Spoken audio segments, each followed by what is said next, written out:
뉴스 채널에 오신 걸 환영합니다. 좋은 하루 되세요. 구독을 눌러서 최신 비디오를 시청하는 것을 잊지 마세요. 주전 포수가 팀을 떠난 기아와 LG가 보상 선수로 나란히 좌완 투수를 선택했다. 기아 타이거즈 구단은 27일 공식 홈페이지를 통해 LG 트윈스와 FA 계약을 체결한 포수 박동원에 대한 보상 선수로 좌완 김배우를 지명했다고 발표했다. LG 역시 같은 날 보도자료를 통해 롯데 자이언츠로 이적한 유광남에 대한 보상 선수로 좌완 김유영을 지명했다고 전했다. 올 시즌 주전 포수로 활약했던 선수를 다른 팀에 내준 기아와 LG가 보상 선수 지명에서는 나란히 좌완 불펜 투수를 선택한 것이다. 지난 2010년 키움 히어로즈에서 프로 생활을 시작한 김배우는 SK 와이번스와 KT 위즈를 거쳐 2020년부터 3년 동안 LG에서 활약하다가 내년부터 기아 유니폼을 입고 마운드에 오를 예정이다. 지난 2014년 신인 드래프트에서 롯데에 1차 지명을 받고 입단한 김유영은 9년 동안 롯데에서만 활약하다가 처음으로 이적을 경험하게 됐다. 과연 김대우와 김유영은 새 팀에서 FA 선수가 생각나지 않을 활약으로 보상 선수 성공 신화를 쓸 수 있을까? FA를 영입한 구단들이 보상 선수를 내주기 전나 보호 선수를 정할 때는 팀에서 우선적으로 필요한 선수를 묻는 것이 일반적이다. 하지만 때로는 보상 선수를 지명하는 구단의 팀 사정을 고려해 보호 선수를 정하기도 한다. 아무래도 보상 선수를 지명하는 구단은 팀에서 부족한 포지션의 선수를 우선적으로 지명하려 하는 경우가 많기 때문이다. 그런 점에서 보면 기아는 LG의 허를 찌른 보상 선수를 지명한 셈이다. 사실 기아는 KBO 리그 10개 구단 중에서 좌완이 가장 강한 구단이다.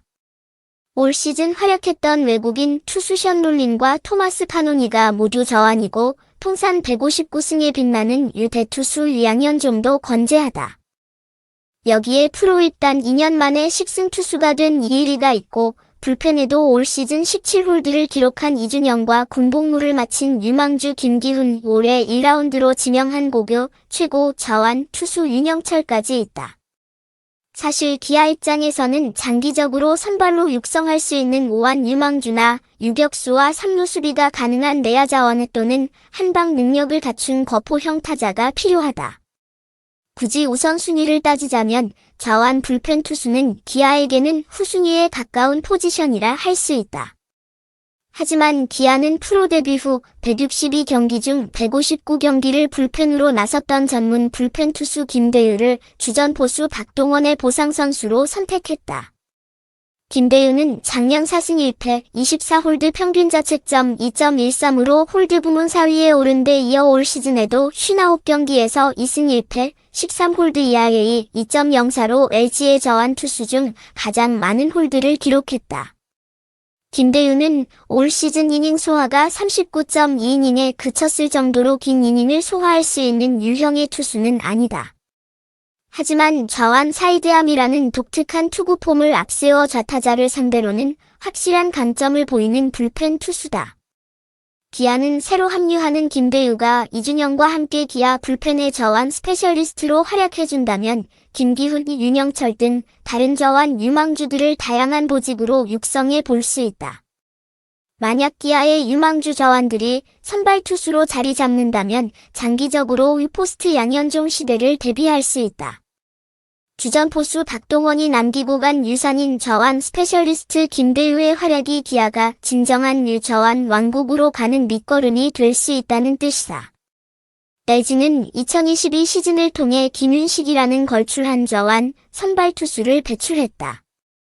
전반기 12경기에서 3승 3패, ERA 3.92의 평범한 성적을 남겼던 김윤식은 후반기 11경기에 등판해 5승 2패, ERA 2.68로 한 골 탈퇴했다. 특히 9월 이후에는 6경기에서 4승 ERA 0.79라는 압도적인 성적을 기록하면서 LG의 실질적인 토종 에이스로 활약했다. 김윤식은 LG는 물론 리그 전체에서도 내년 시즌 활약이 가장 기대되는 좌완 선발 투수 중 한 명이다. 하지만 불펜에서는 상대적으로 좌완 투수들의 활약이 돋보이지 못했다. 김대유와 진해수와 최성훈, 이유찬 등이 불펜에서 준수한 활약을 했지만 10승 69홀드를 합작한 정우영과 이정용의 김진성으로 이어지는 오한 및 사이드암 트리오에 비하면 승부처에 많이 중용되지 못한 게 사실이다. 게다가 팀 내 저완 불펜 투수 중 가장 많은 홀드를 기록했던 김대유는 내년부터 LG가 아닌 기아 유니폼을 입고 활약할 예정이다. 포수 박동원을 영입하는 과정에서 김대유를 보상선수로 내준 LG는 롯데로 이적한 유강남의 보상선수로 롯데에 저완 불펜 김유영을 지명했다. 2014년 롯데에 1차 지명을 받고 입단해 프로에서 9년 동안 활약한 김유영은 올 시즌 불펜으로만 68경기에 등판해 6승 2패, 13홀드 ERA 5.65의 성적을 기록했다.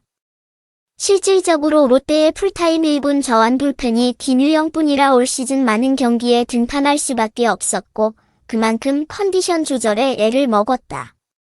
지방구단에서 활약하던 선수들은 넓은 잠실야구장을 홈으로 쓰게 되면 성적이 좋아지는 경우가 많다. 김유영 역시 올해 홈구장인 사직 야구장에서 평균 자책점 7.13으로 부진했던 반면에 내년부터 홈으로 쓰게 될 잠실 야구장에서는 6경기에서 5.1이닝 동안 단 한 점도 실점하지 않았다. 같은 팀에 세이브왕 고우석과 홀드왕 정우영이 있는 것도 저완 스페셜리스트로 활약하게 될 김유영에게는 부담을 덜 수 있는 부분이다. 내년이면 프로 10년 차가 되는 김유영은 어느덧 한국 나이로 30세 시즌을 맞는다. 롯데에서는 지역 출신의 1차 지명 유망주라는 이유로 많은 기회를 얻을 수 있었지만 매년 한국 시리즈 우승을 노리는 LG에서는 치열한 내부 경쟁에서 살아남아야 1군에서 생존할 수 있다. 한때 롯데의 차세대 저완 에이스 후보로 주목받았던 김유영이 내년 시즌 LG와 잠실야구장이라는 새로운 환경에서 어떤 활약을 선보일지 주목된다.